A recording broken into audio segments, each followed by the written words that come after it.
wabarakatuh. Selamat sore pemirsa, salam Indonesia. Mudah-mudahan kabar baik bersama dengan Anda dan tetap bahagia selalu.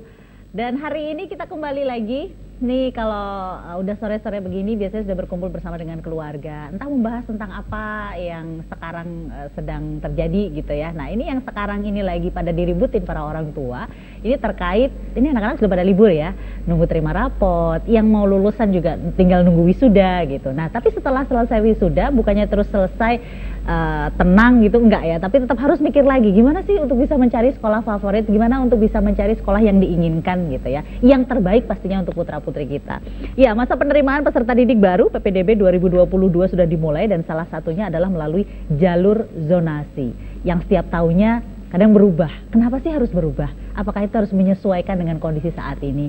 Nah, kalau kita berbicara mengenai ini, banyak pertanyaan yang sering muncul terkait jalur zonasi ini. Lalu bagaimana sebenarnya aturan dari jalur zonasi pada pelaksanaan PPDB yang akan kita bahas adalah PPDB SMA Negeri dan SMK Negeri di Daerah Istimewa Yogyakarta. Kemudian kira-kira berapa sih jarak maksimal dari rumah ke sekolah? Nah, kita akan bahas, ada 3 narasumber yang sudah hadir di studio kali ini bersama dengan saya. Langsung saja saya sapa yang pertama, di samping saya persis beliau adalah Kepala Dinas Dikpora Daerah Istimewa Yogyakarta. Ada Bapak Didi Wardoyo, SE MPD. Selamat sore Pak Didi. Selamat sore Mbak Fira. Assalamualaikum. Waalaikumsalam warahmatullahi wabarakatuh. Terima kasih sudah hadir Pak Didi. Ini persoalan yang tidak pernah akan selesai, setiap tahun pasti ada saja. Dan yang senam jantung orang tua ya Pak ya?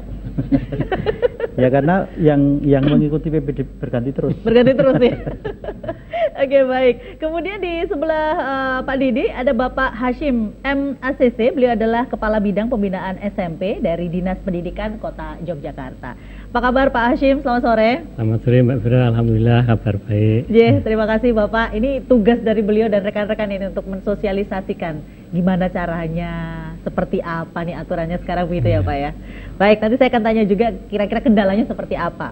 Nah, di samping Pak Hashim, ini beliau yang selalu mengawasi nih gimana sih jalannya, kira-kira ada penyimpangan nggak ya? Kalau misal ada penyimpangan masyarakat harus lapornya gimana? Beliau adalah Bapak Budi Masturi, Kepala Ombudsman RI Perwakilan Daerah Istimewa Yogyakarta. Selamat sore Pak Budi. Selamat sore Mbak Vera. Terima kasih Bapak sudah hadir di sini. Ini nanti masyarakat juga boleh berdialog nih ya terkait dengan aturan-aturan yang baru. Ada mungkin yang baru saja anaknya baru mau masuk ke SMA gitu. Pastinya masih bingung ya.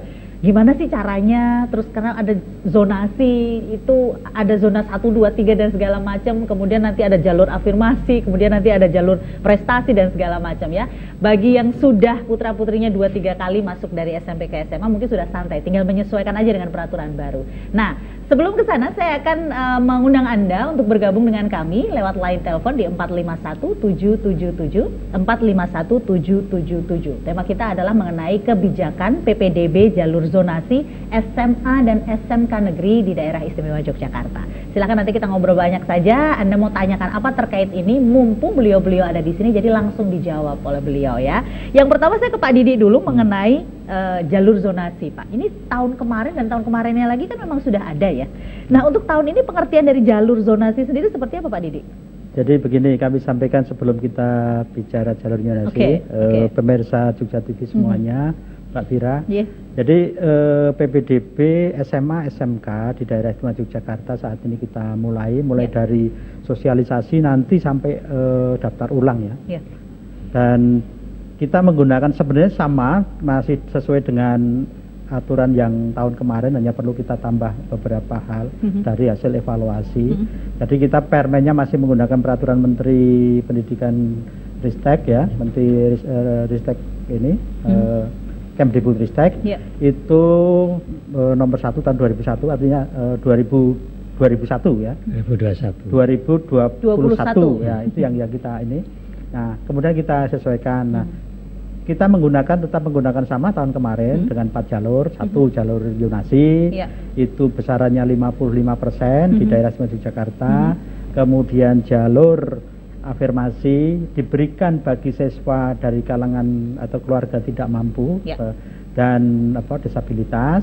Kemudian jalur perpindahan tugas orang tua ini diberikan bagi siswa yang mengikuti orang tuanya pindah tugas masuk daerah istimewa Yogyakarta.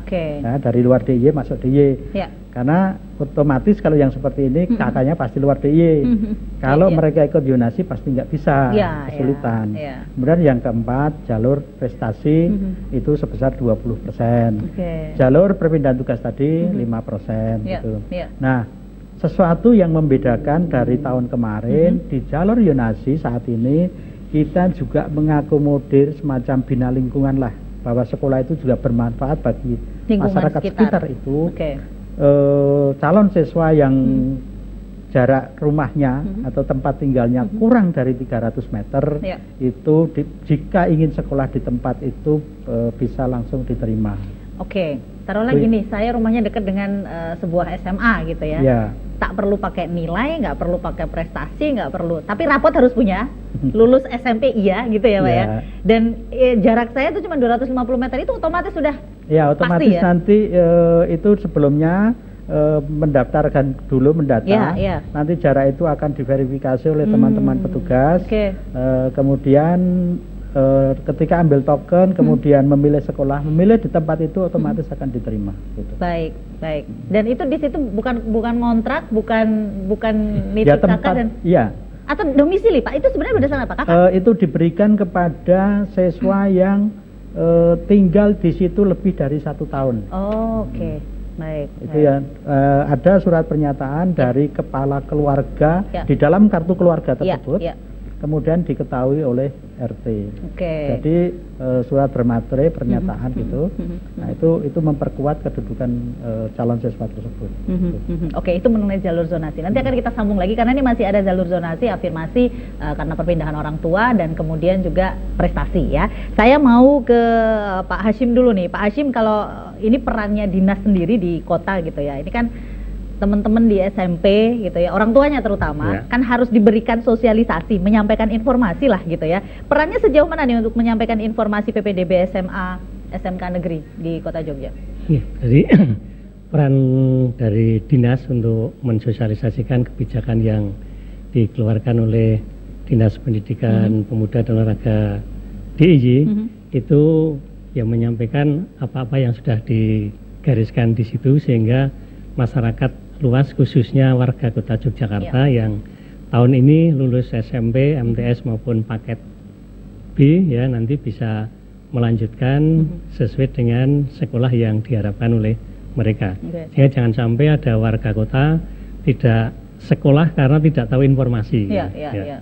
Karena sudah penuh tempatnya begitu ya. Tahu-tahu kok sudah penutupan pendaftaran. Nah itu jangan sampai, maka kita juga ikut mensosialisasikan kebijakan dari DIY itu. Caranya gimana Pak? Ini ke orang tuanya langsung atau ke sekolahnya langsung atau hanya dengan sekedar surat atau kertas gitu?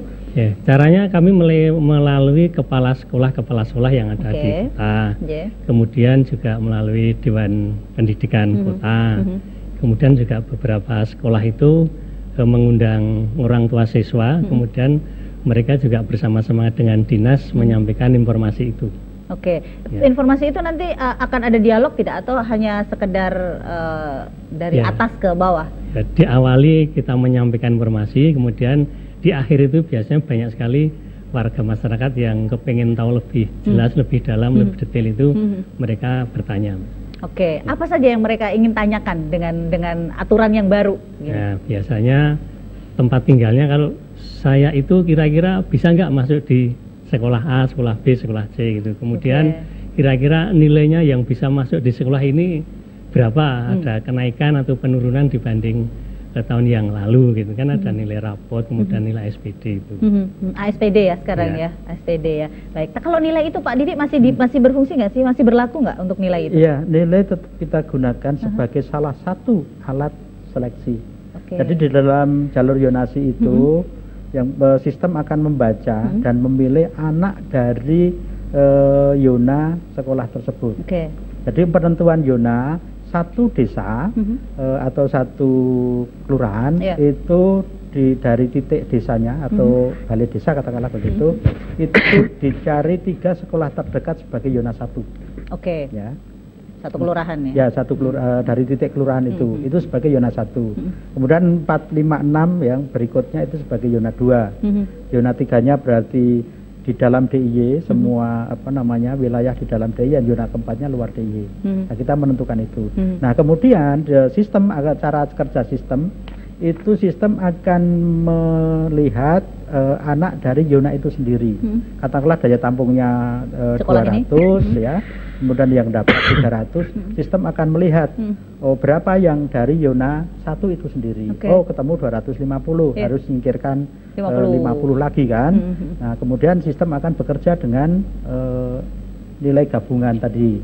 Jadi nilai gabungan itu adalah nilai rapot 5 semester, 4 mata pelajaran, bahasa Indonesia, matematika, bahasa Inggris dan IPA. Kemudian ditambah dengan nilai asesmen standar pendidikan daerah yang kita lakukan hanya di DIY ya. Kemudian ditambah nilai akreditasi sebesar 5%. Jadi ASPD 55%, kemudian raport itu 40%, kemudian ditambah 5% akreditasi untuk ngontrol raport itu tadi. Oh, ada hitung-hitungannya sendiri ya?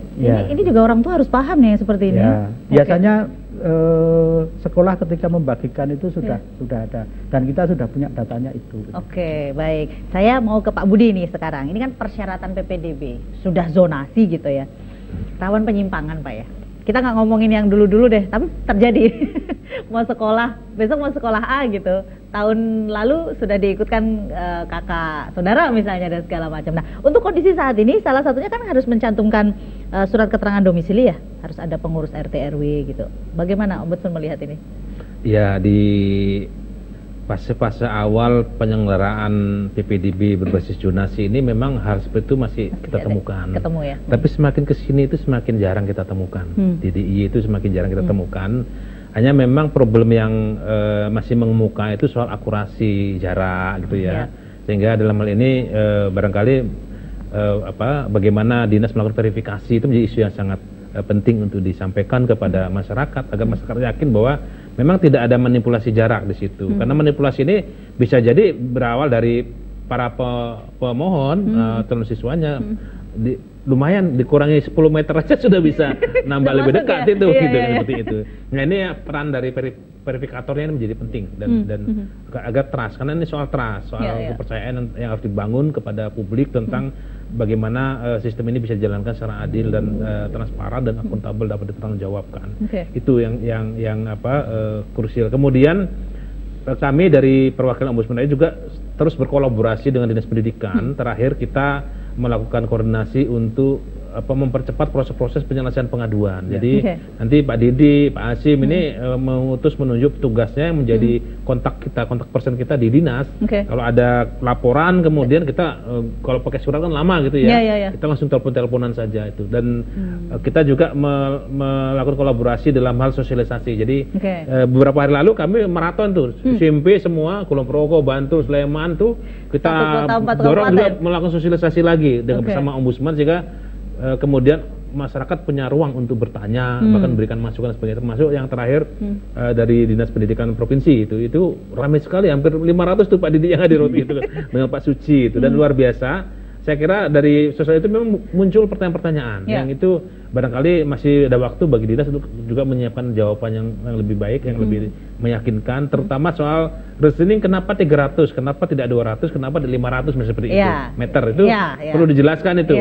Kemudian barangkali juga perlu disampaikan bahwa dari pengalaman tahun-tahun lalu 300 itu berapa persen yang keterima dari itu, karena yang dikhawatiran orang tua itu jangan-jangan habis di 300 itu sehingga yang zona selebihnya dikasih zona 1 pun percuma aja, 300 sudah habis itu kan. Itu yang banyak timbul pertanyaan Pak Didi itu, barangkali masih ada waktu untuk bisa menjelaskan itu berdasarkan pola reasoningnya apa, kemudian pengalaman empirik sebelum-sebelumnya berapa yang sehingga kita masih banyak kok formasinya untuk yang zona 1 itu gitu.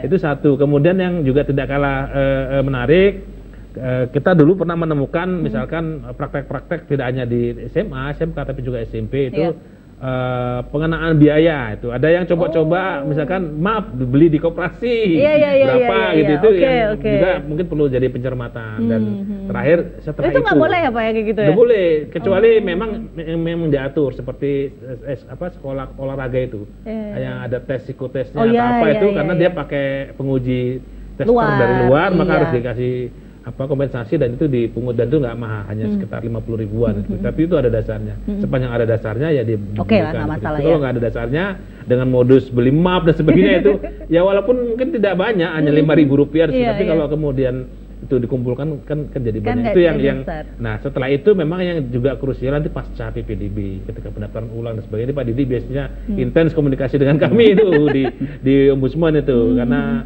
udah jelas aturannya sekolah tingkat dasar, menengah, SMP, SD itu tidak boleh memungut.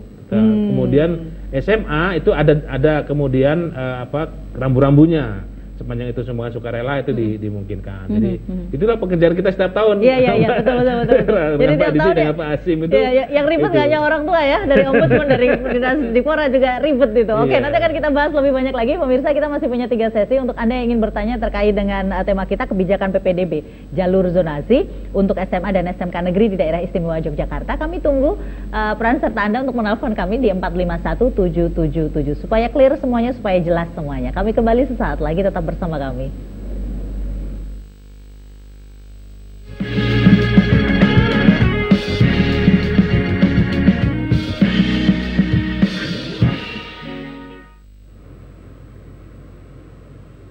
Berawal dari rumah, kita semua punya impian.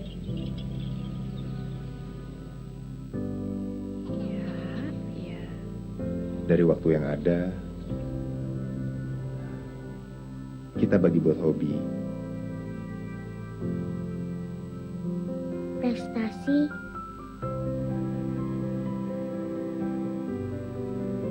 dan keluarga. seharian kita bisa ngapain aja. Dari candaan kita bagi buat semuanya. Buat ngobrol sama keluarga. Buat rilisnya Big Match favorit kita. Buat konten yang bikin kita ketawa. Kita bisa aja sibuk melihat dunia.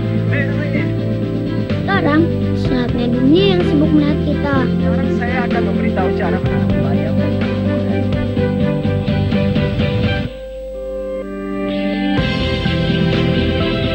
Berawal dari rumah, kita bisa mulai wujudkan impian.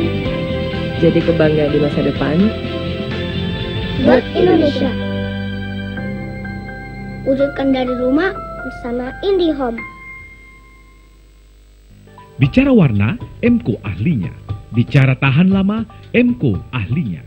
Memang Emco, cat kayu dan besi, mengubah yang biasa menjadi luar biasa. Pameran Film Noir merupakan hasil karya Anin Astiti yang menitik beratkan pada dasar fotografi, yaitu cahaya, yang kemudian memunculkan teknik kamar gelap.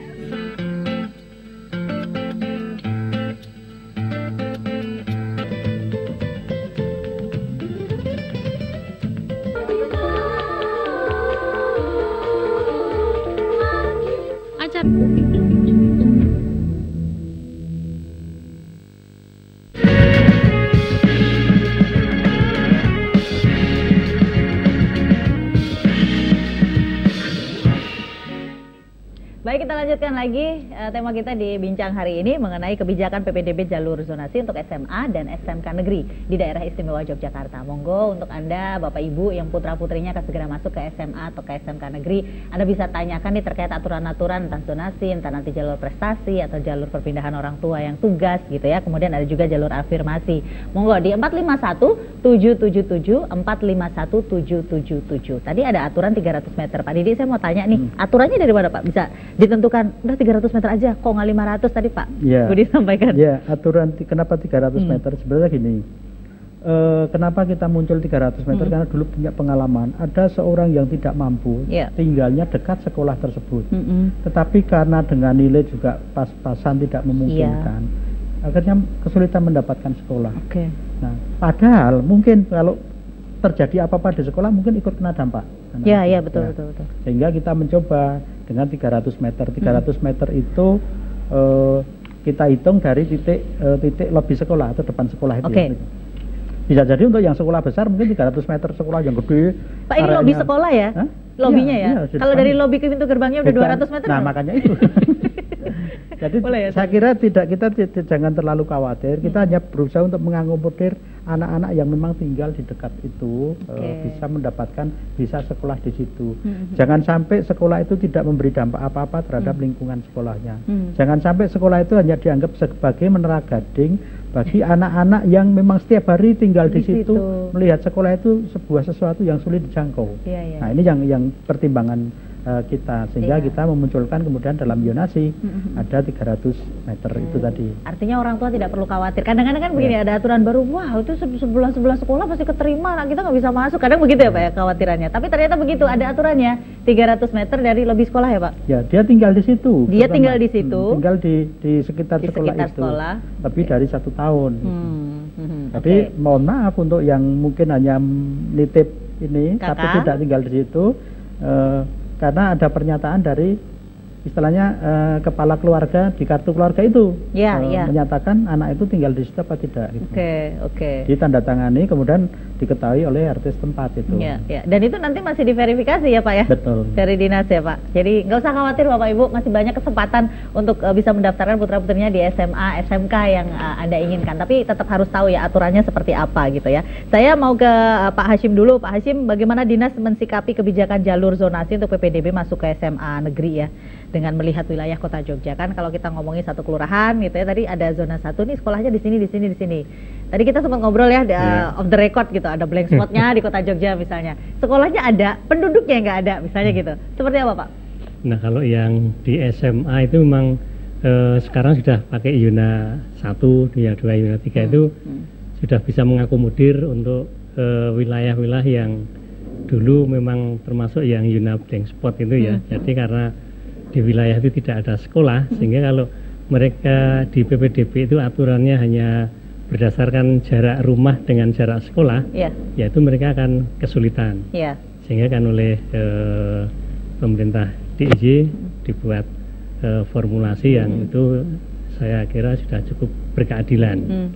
Sehingga sekarang semua warga masyarakat itu kan sudah memiliki zonanya masing-masing. Misalkan kelurahan ini nanti bisa masuk di SMA ABC itu kan, sehingga tidak ada wilayah yang tidak mungkin tidak mendapatkan sekolah. Contohnya kalau di Kota Jogja Pak, seperti apa? Di mana? SMA mana deh? Nggak apa-apa ya nyebut ya, boleh ya. Untuk contoh aja. Ya, mungkin kalau di Kota Jogja, kalau di SMA itu relatif agak-agak tersebar, beda dengan yang SMP Pak. Karena kalau yang memang yang di wilayah selatan itu kalau SMA juga lebih sedikit.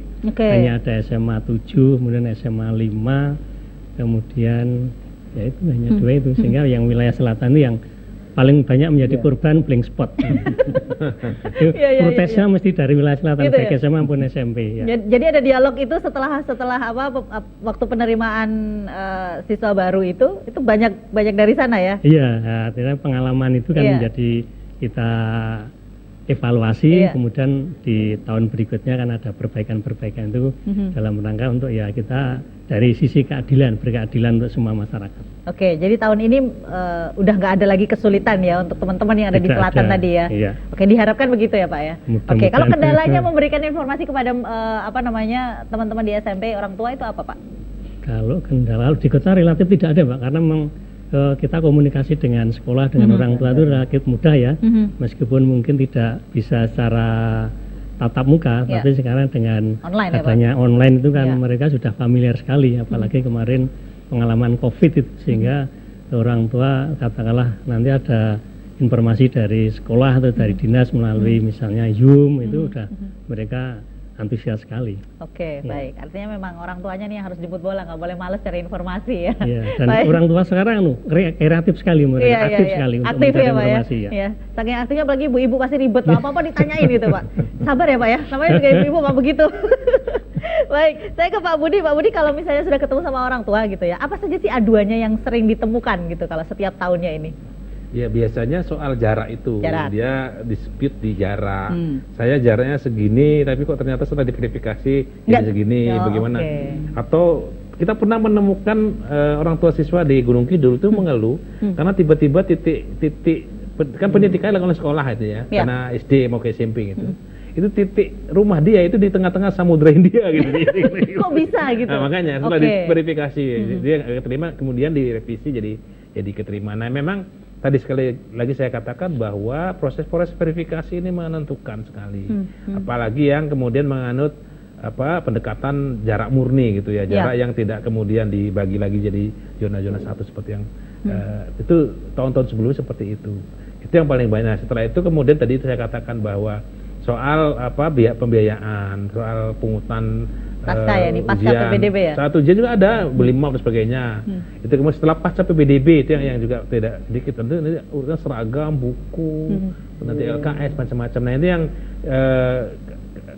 tahun ke tahun kita terus belajar menyikapi itu. Saya juga melihat dari Dinas Pendidikan di provinsi maupun kabupaten kota menjadikan itu sebagai satu proses peningkatan. Jadi seperti Pak Didi ini tidak orang kurang nih, beliau mengeluarkan edaran larangan menjual seragam itu. Ya udah dia dilakukan Pak Didi, tapi faktanya tetap aja ada laporan ke kita gitu kan. Ya itu yang memang kalau nggak beli di sekolah nih seragam sama teman-temannya gitu Pak. Ini harus dicarikan solusinya karena tidak semua orang tua punya akses untuk ke pasar atau ke toko baju.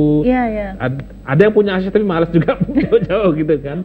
Nah, ini yang kemudian prinsipnya sekolah harus memberikan kebebasan untuk mencari seragamnya gitu. Jadi tidak kemudian malah ikut menentukan harga dan sebagainya. Dari penemuan teman-teman aktivis penggiat pendidikan itu rata-rata seragam yang dijual melalui sekolah itu harganya lebih tinggi dari yang di pasaran umum. Kualitas bahannya sama atau bahkan lebih di bawah. Ini yang terus kita berkolaborasi dengan Dinas Pendidikan ya untuk terus memperbaiki layanan terutama PPDB ini kepada masyarakat untuk praktek-praktek yang dianggap merugikan terus dievaluasi ya.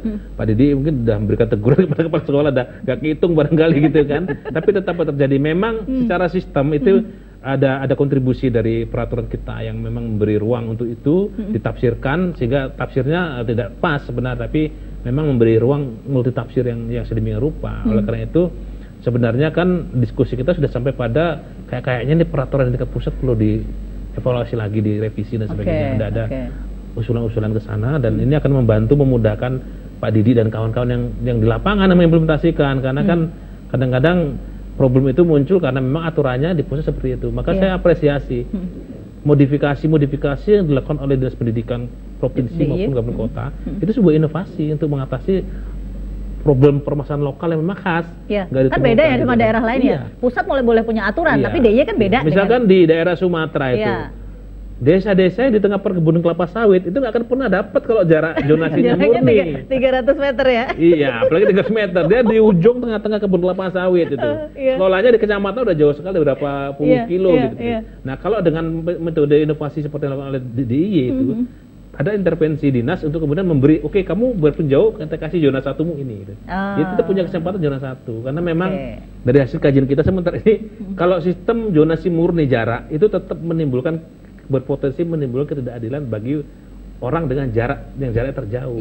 Di kota saja kan ada blank spotnya gitu. Ada daerah yang kemana-mana nggak dapat kalau jarak murni. Di daerah selatan tahun kemarin berarti susah dapat sekolah ya Pak? Nunggu yang kosong berarti.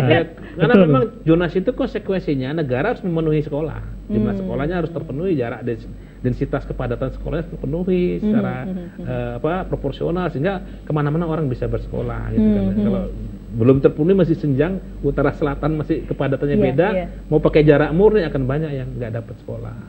Nah ini kan untuk yang blank spot ini kalau dibikin sekolah baru juga nanti pasti akan ada yang komplain juga. Karena permasalahannya nggak berhenti di situ gitu ya. Baik, nanti akan kita lanjutkan lagi di sesi ketiga dan juga keempat. Monggo untuk Anda yang ingin bergabung dengan kami, tema kita masih terkait dengan kebijakan PPDB, jalur zonasi untuk SMA dan SMK negeri di daerah istimewa Yogyakarta. Silahkan gunakan kesempatan ini untuk berdialog, untuk bertanya kepada narasumber kami, dan kami akan segera kembali saat lagi. Tetap bersama kami dalam Bincang Hari Ini.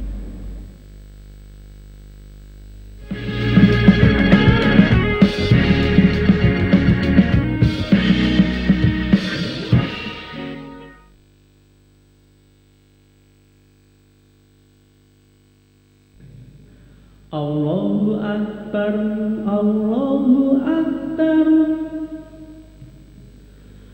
Allahu Akbar, Allahu Akbar.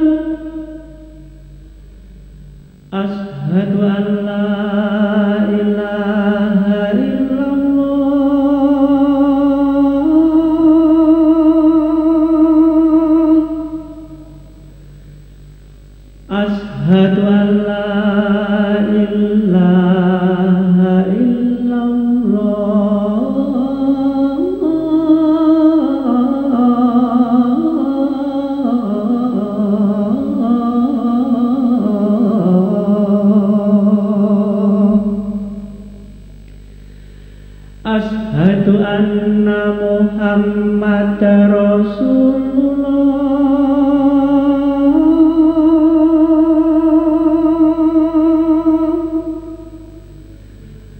Ashhadu anna Muhammad Rasulullah.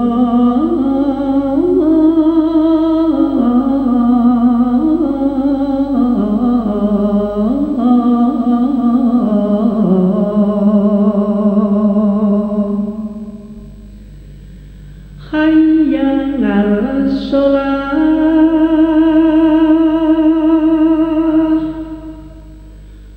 Hayya 'alas shalah.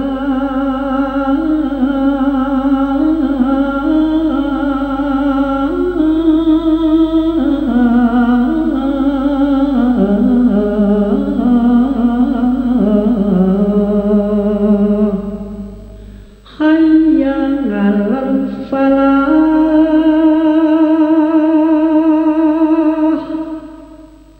Hayya 'alal falah.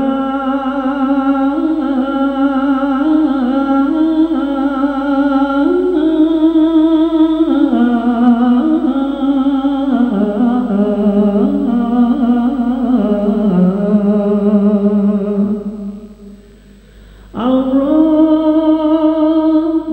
Akbar, Allahu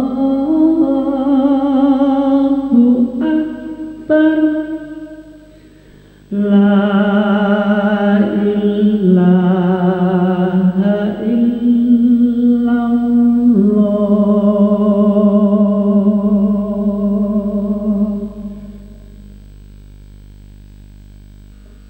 Allahumma rabba hadhihi ad-da'wati at-tammah was-salatil qa'imah ati Muhammadanil wasilata wal fadilah wab'athhu maqaman mahmudanil ladzi wa'addah innaka la tukhliful mi'ad. Panjenengan tresna budaya sastra lan basa Jawi. Menika waosan sakeluarga ingkang pas lan mranani majalah basa Jawi Joko Lodang. Kababar saben dinten Setu ngaturaken seratan cerita rakyat padalangan kabudayan cerkak cerbung jagating lelembut langsa panunggalanipun. Joko Lodang ngesti budi rahayu ngak mekaring jagat anyar.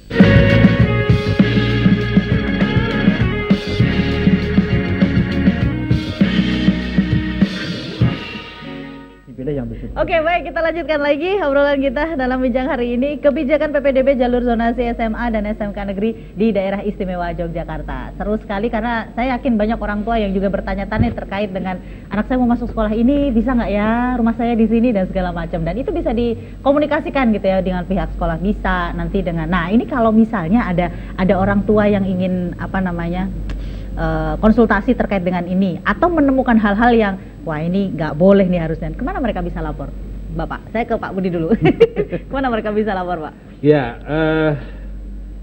tentu pertama harus menggunakan akses yang disediakan oleh dinas ya. Dinas itu tahun ini sangat bagus ya. Dia membuka hotline itu dan WA juga dibuka dan orang bisa laporan, nomornya bisa dengan Pak Didi gitu. Kalau dinas ternyata kemudian dirasa kurang memuaskan penyelesaiannya, masih atau bahkan nggak dilayani, baru bisa lapor ke Ombudsman perwakilan DIY ya. Alamatnya di Jalan Avandi, itu dekat sebelahnya Mirota. Boleh nyebut? Boleh. Sebelah persis ya, dari pojokan itu nanti bisa ada petugas kami yang bisa memberikan konsultasi dan kemudian menindaklanjuti apa yang diadukan, memfasilitasi pertemuan sampai dengan menyelesaikan.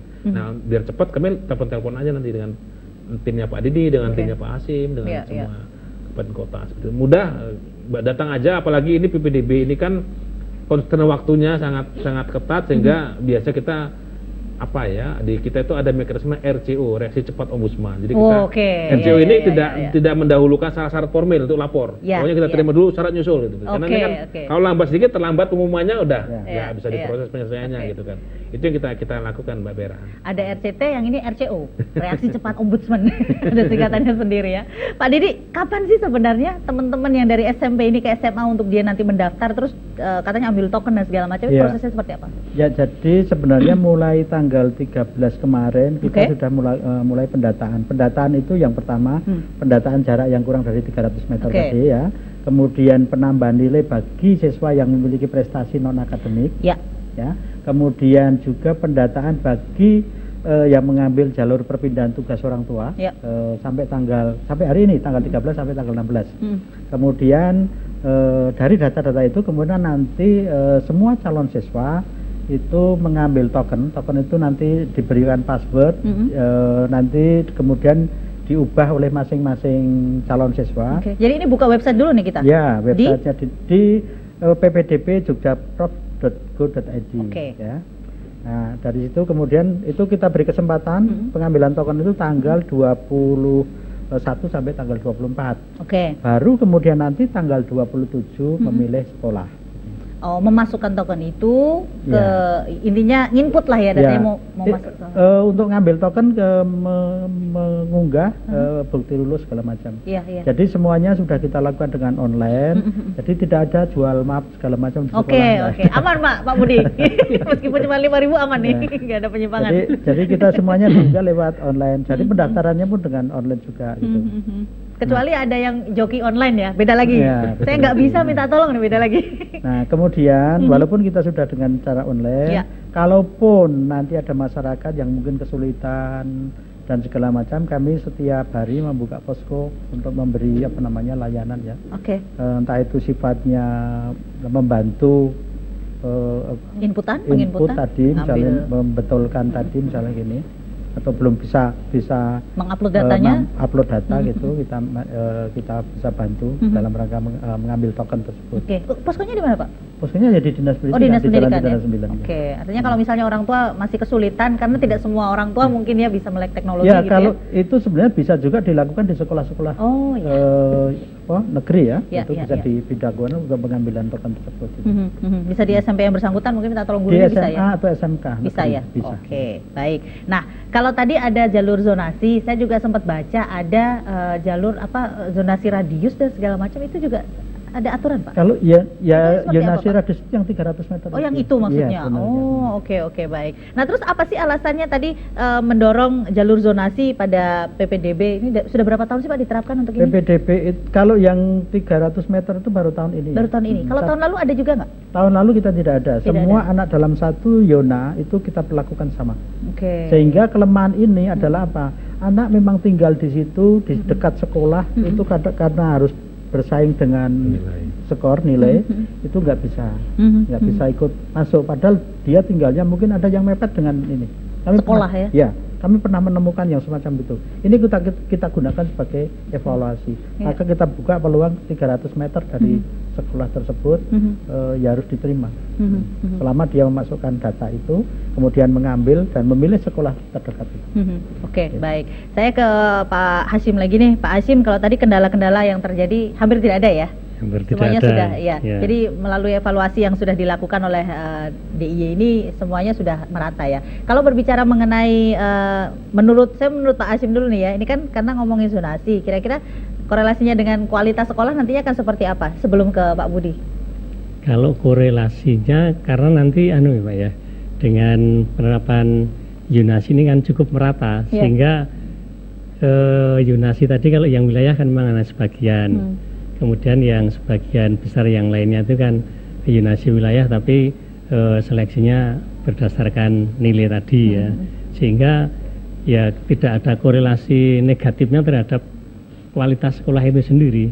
Ya mudah-mudahan nanti dengan adanya zonasi wilayah yang mungkin seperti disampaikan oleh Pak Kepala Dinas tadi, itu anak-anak yang sekolahnya tempat tinggalnya dekat tetapi mungkin dari sisi kemampuan akademisnya kurang, itu mereka bisa sekolah di situ sehingga dan mereka juga bisa mengikuti, karena di lingkungan yang anak-anak yang agak berkemampuan itu biasanya kan akan membawa pengaruh untuk semangat belajarnya itu. Ya mungkin ketika di SMP masih agak kurang, nanti di SMA SMK-nya mereka bisa terangkat motivasinya untuk belajar, sehingga beda antara yang di SMP kurang, mungkin di SMA nanti bisa sama dengan yang lainnya. Oke, jadi ini ada pemerataan kualitas gitu ya? Ya, ada pemerataan kalau menurut Pak kualitas. Hasim ya. Baik, ke Pak Budi. Pak Budi, ada jalur afirmasi nih ya? Untuk tahun lalu, bolehlah dibandingkan dengan tahun ini. Kira-kira itu banyak ditemukan penyimpangan nggak di jalur afirmasi? Yang pasti sebagai orang tua pasti akan berusaha dengan berbagai cara untuk kemudian anaknya bisa bersekolah di sekolah yang dia inginkan gitu. Nah, kecenderungan yang terjadi sekarang mereka kemudian pindah KK gitu. Ada yang kemudian ngontrak di sekitar sekolah, ada yang kemudian ada saudara di situ anaknya diikutkan di KK di situ itu. Tapi itu sepanjang tadi itu memenuhi syarat 1 tahun lebih, kemudian ada pernyataan itu masih bisa diterima ya Pak seperti itu. Tapi memang itu menunjukkan bagaimana orang tua ingin anaknya sekolah di situ. Dan itu bukan penyimpangan sepanjang tidak ada manipulasi data gitu loh. Tapi kalau ada manipulasi data, dia nggak tinggal di situ atau kemudian ada pemalsuan KK dan sebagainya, itu tentu harus diverifikasi ternyata nggak di situ. Iya, itu nanti kan akan kalau verifikasinya detail akan ketahuan itu, dan pasti Pak Didi udah punya mekanisme untuk kemudian mengevaluasi itu. Jadi itu yang kami 2-3 tahun terakhir itu udah hampir tidak menemukan sih praktek-praktek seperti nitip. Ya dulu kan pakai surat keterangan tidak mampu gitu ya. Dan surat keterangan mampu ini mudah sekali memperolehnya. Kami pernah menemukan misalkan anak ini sesungguhnya tinggal di rumah yang permanen, tapi dia bisa masuk dari jalur afirmasi seperti itu. Setelah kita cek, memang ternyata dia hanya diberi kepercayaan kepada yang punya rumah untuk jaga rumah itu. Putranya yang jaga rumah misalnya gitu. Iya, begitu. Jadi tinggalnya memang di situ dan dia ngontrak tapi dengan harga yang sangat murah itu. Itu kita pernah menemukan itu karena dari alamatnya kelihatan lokasi yang agak bagus gitu kan. Iya. Tapi begitu dikonfirmasi, nah dengan kondisi yang seperti ini masih bisa diterima ya? Kalau kemudian dia bisa diyakin bahwa dia penerima PKH seperti itu kan ada dokumen pendukungnya dan sebagainya. Tapi waktu itu pun kami menyarankan kepada Pak Didi dan timnya di Dinas itu bahwa agar mereka ini yang masuk jalur afirmasi menandatangani surat pertanggungjawaban mutlak istilahnya. Jadi menyatakan bahwa dokumen yang dia berikan itu benar-benar valid dan legal, sehingga apabila ditemukan tidak valid atau ada manipulasi, mereka siap menanggung risiko hukum dan siap dikeluarkan anaknya dari sekolah itu. Kira-kira begitu. Itu udah mengurangi itu niat orang untuk kemudian main-main itu. Nanti kalau ketahuan repot di belakang gitu ya. Tapi memang nggak semasif Jawa Tengah ya. Saya kira tahun-tahun itu Jawa Tengah luar biasa. Kami juga kan berkomunikasi dengan teman-teman di perwakilan Ombudsman Jawa Tengah itu luar biasa. Itu karena lagi soal mindset, Mbak Vera. Mindset orang tua ini kan masih belum bisa lepas sama sekali dari mindset favoritism sekolah. Gitu loh. Itu yang kemudian seolah-olah sekolah yang baik itu hanya itu. Iya, betul. Gimana caranya anak saya bisa masuk ke sana gitu ya? Iya, bahkan ada sampai kemudian menggunakan indikator anak saya nilainya kemarin waktu sosialisasi sampai nangis-nangis itu orang tua itu. Anak saya nilainya bagus, tapi karena kemudian jaraknya jauh dari sekolah itu, dia tidak bisa punya kesempatan kalah sama yang lebih dekat. Padahal tahun ini, mulai tahun ini atau mungkin sejak tahun lalu itu yang namanya jalur prestasi yang berbasis nilai murni itu udah banyak sekali kuotanya, 20% dari jumlah itu untuk yang berprestasi. Harusnya bisa masuk ke sana ya? Dia bisa pilih di sekolah mana saja itu kecuali zonanya gitu kan, seperti itu. Dia bisa milih dari Gunung Kidul mau milih sekolah SMA 1 misalnya. Bisa itu lewat jalur itu asal nilai minimalnya memang terpenuhi ya Pak, 300 berapa itu kan. Skor A, SPD dan nilai gabungannya itu. Artinya aturan ini sudah dibuat seadil mungkin sebenarnya ya. Terus mendekatkan rasa keadilan masyarakat lah. Saya kira kita percaya Dinas Pendidikan terus berupaya mendengarkan masukan-masukan, keluhan-keluhan dan terus berupaya membuat kebijakan yang semakin lebih mendekati rasa keadilan masyarakat. Karena kalau kita bicara soal nilai bagus, itu sungguh nggak bisa jadi satu-satunya ukuran bahwa anak itu memang pintar. Ada orang yang punya nilai karena kayak orang yang mampu bisa memasukkan anaknya ke bimbingan belajar dan sebagainya. Bisa jadi seperti itu. Jadi, ya. Oke. Bisa menjawabnya bukan karena benar-benar pintar, tapi kan tahu triknya. Menjawab cepat dan sebagainya. Karena anak saya masukkan juga di bimbel itu. Jadi ketahuan ya Pak ya? Iya, tapi ya dia bebas memilih mana saja sekolahnya. Tapi ada anak yang sesungguhnya dia punya potensi bagus, tapi orang tuanya nggak mampu membimbelkan, nggak mampu belikan komputer dan sebagainya. Sehingga ketika ujian dia kalah bersaing. Jadi nilai betul salah satu ukuran untuk melihat prestasi anak, tapi itu bukan satu-satunya ukuran. Maka kemudian itulah negara mendesain satu mekanisme PPDB yang bisa memungkinkan mengakomodir semua orang, termasuk nilainya bagus, yang kemudian dia punya jarak yang dekat dengan sekolah, dan itu bisa diakomodir semua. Karena tadi sekali lagi, kalau murni zonasi bersejarah itu tetap bisa berpotensi menimbulkan ketidakadilan bagi mereka yang jaraknya terjauh. Betul. Karena selalu ada jarak terjauh kan? Betul. Makanya kenapa ada persentase di sini ya. Kalau lewat zonasi sekian persen, lewat prestasi sekian persen gitu ya. Oke, baik. Nanti akan kita lanjutkan lagi di sesi terakhir. Anda masih bisa bergabung bersama kami di 451777. Kami kembali sesaat lagi dalam bincang hari ini. Kita masih membahas mengenai kebijakan PPDB jalur zonasi untuk SMA dan SMK se-Daerah Istimewa Yogyakarta.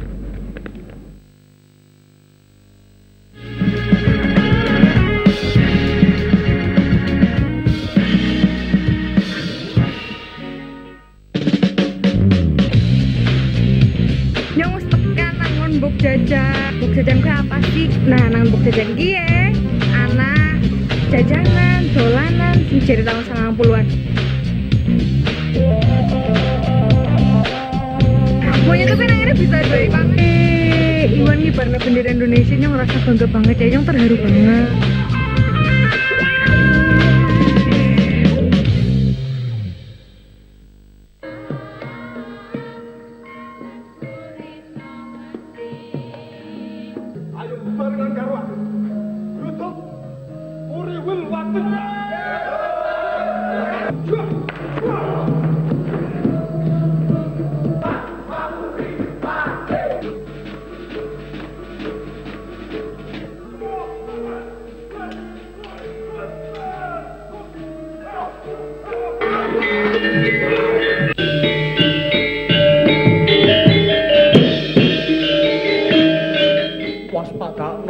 Pasuryanipun Kakang Prabu Basudewa ingkang kuatos dhateng wangsulipun Raden Kangsa nitipaken para putra-putra Mandura. Ya Surati Manta.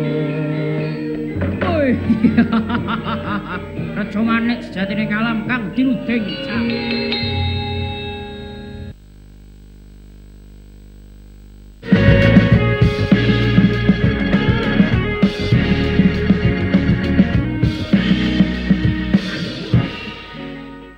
Bersama kami, kita masih berbicara mengenai kebijakan PPDB untuk jalur zonasi SMA, SMK Negeri se-Daerah Istimewa Yogyakarta. Masih ada satu sesi untuk Anda bisa bergabung bersama kami di 451777, 451777. Monggo Anda bisa tanyakan terkait apapun yang masih ada hubungannya dengan PPDB, SMA, SMK Negeri se-Daerah Istimewa Yogyakarta. Tapi saya yakin orang tua sekarang nih udah kepo tingkat tinggi ya, artinya apa-apa langsung browsing, googling gitu. Apalagi Pak Didi, kemudian dari Dinas Pendidikan Kota, dari Ombudsman juga sudah melakukan sosialisasi gitu ya. Tidak hanya satu saja, ini sudah berkolaborasi gitu. Nah, kalau kita berbicara mengenai ini kan nanti ada verifikasi data dan segala macam ya Pak ya.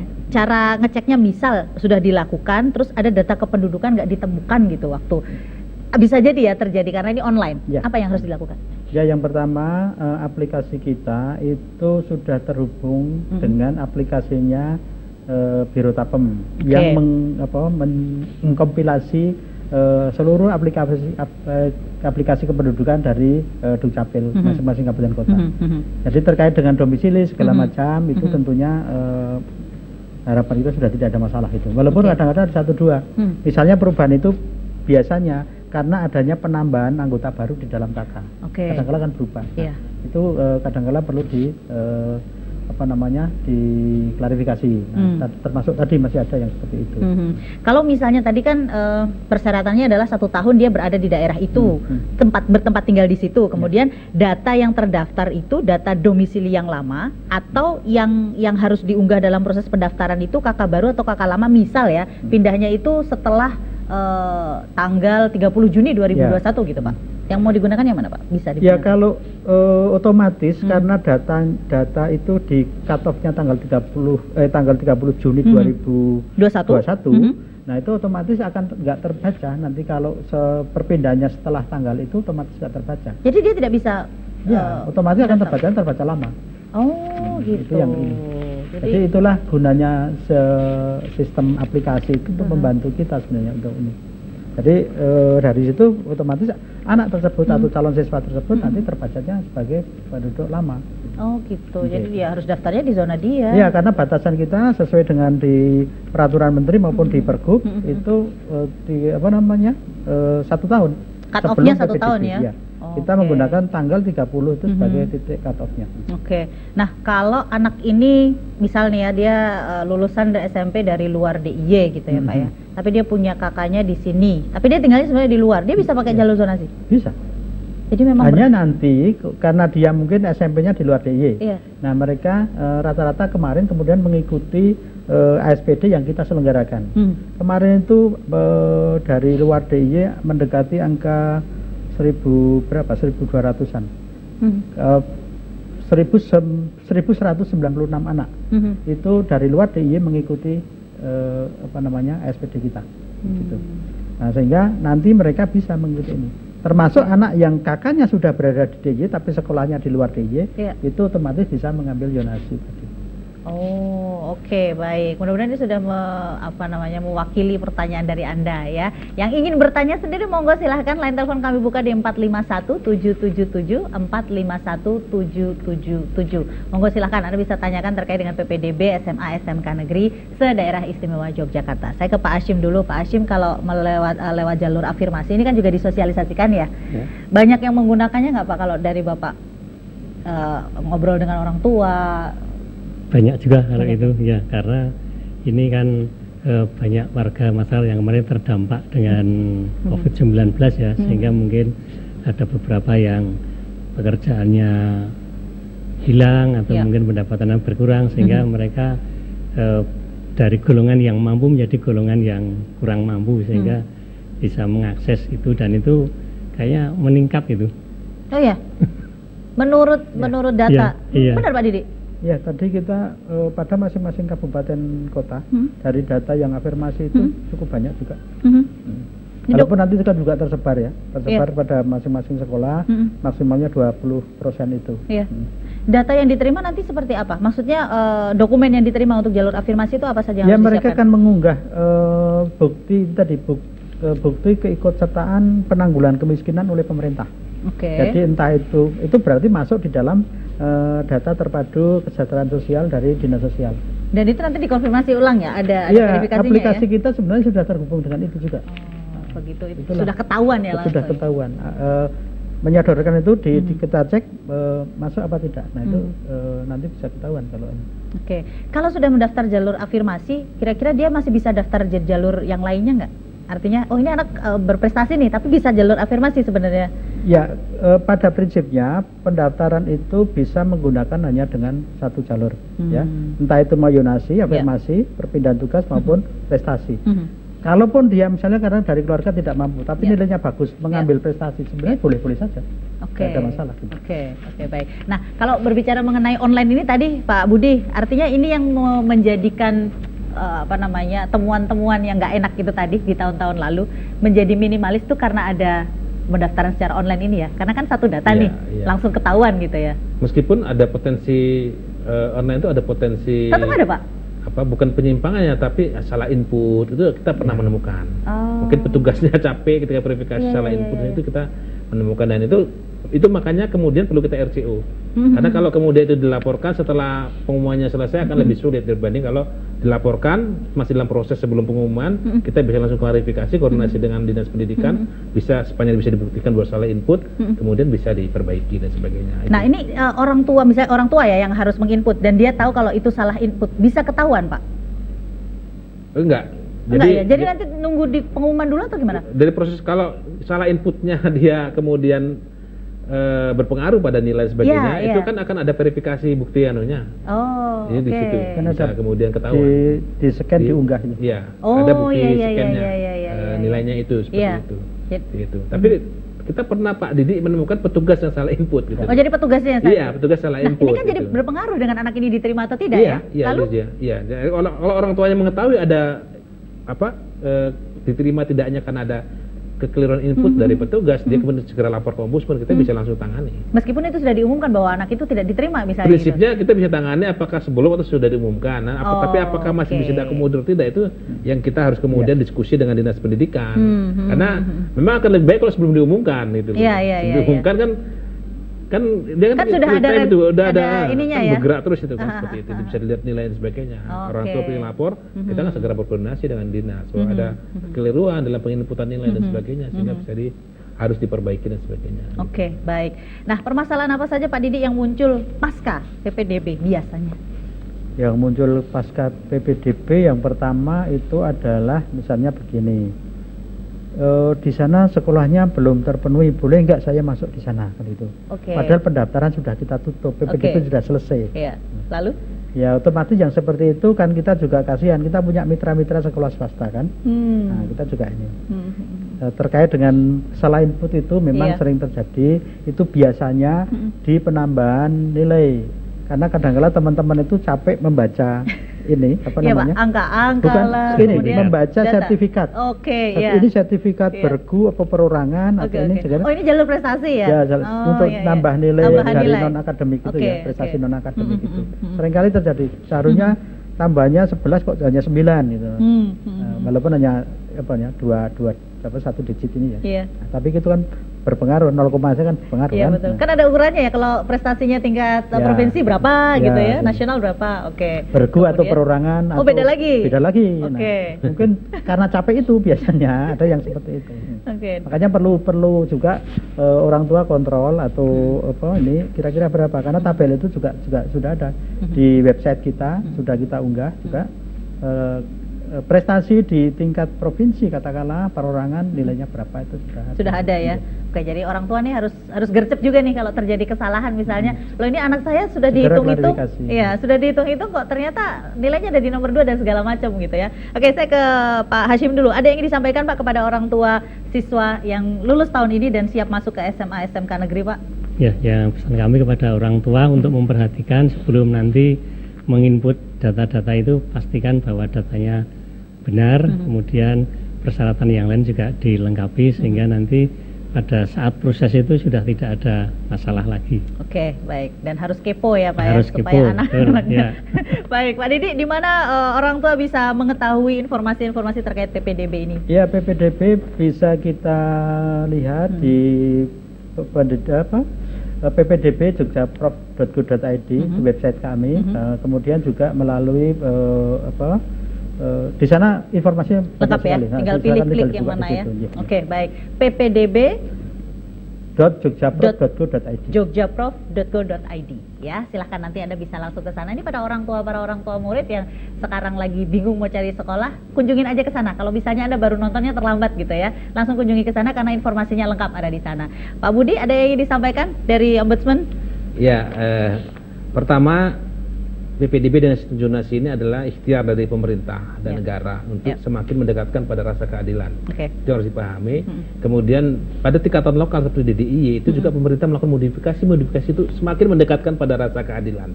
Rasa keadilan terhadap mereka yang berprestasi, rasa keadilan terhadap mereka yang tidak mampu, rasa keadilan terhadap mereka yang dekat dengan sekolah. Oleh karena itu mari kita kawal bareng-bareng nih, agar kemudian itu sesuai dengan visi misinya PPDB. Pak Didi perlu dikawal gitu, perlu dibantu, perlu dimasukkan. Ini juga Pak Hasim. Oleh karena itu masyarakat kalau dibutuhkan peran aktifnya. Kalau melihat ada satu praktek-praktek penyimpangan, itu bisa menyampaikan informasi itu kepada sekolah maupun kepada Ombudsman perwakilan DIY. Gampang di Ombudsman nanti bisa di searching, itu WA-nya udah tersebar di mana-mana. Itu pengaduan Ombudsman lewat mana dan sebagainya itu ada di Google sudah banyak. Tadi saya nyari itu belum ketemu di book saya gitu kan, ada ditanya gitu kan. Itu satu. Yang kedua, masyarakat juga harus bisa memahami dan mengubah mindsetnya gitu. Jadi sebenarnya pasca putusan MK yang menghapus sekolah RSBI itu rintisan berbasis internasional itu sebenarnya sudah kemudian mindset kita harus mulai berubah bahwa tidak ada lagi sekolah favorit dan non favorit. Sekolah semuanya harus favorit dan berkualitas semua. Dan berkualitas semua. Oleh karena itu negara sekarang sedang memenuhi itu, gitu. Meningkatkan jumlah sekolah, kemudian meningkatkan kualitas pengajar dan sebagainya, sehingga nanti semua anak pintar. Tidak hanya semua anak pintar ngumpul di satu sekolah. Betul. Semua anak di sekolah harus pintar dan bagus hasilnya, sehingga nanti indeks SDM kita juga semakin membaik. Tinggi ya. Oke. Dan ini sedang berproses ke arah sana, artinya masyarakat juga harus ikut andil di dalamnya, begitu ya. Terima kasih Pak Budi, Pak Hashim, Pak Didi, matur nuwun. Mudah-mudahan masyarakat juga semakin paham terkait dengan kebijakan PPDB untuk ini jalur zonasi yang akan masuk ke SMA atau ke SMK negeri di daerah istimewa Yogyakarta. Terima kasih untuk Anda yang sudah menyaksikan kami. Mudah-mudahan Anda bisa dapatkan banyak informasi untuk hari ini terkait dengan PPDB. Saya Fira Maya dan seluruh kerabat kerja mohon undur diri. Sampai jumpa lagi. Salam sehat untuk kita semua. Salam Indonesia. Wassalamualaikum warahmatullahi wabarakatuh. Waalaikumsalam warahmatullahi wabarakatuh.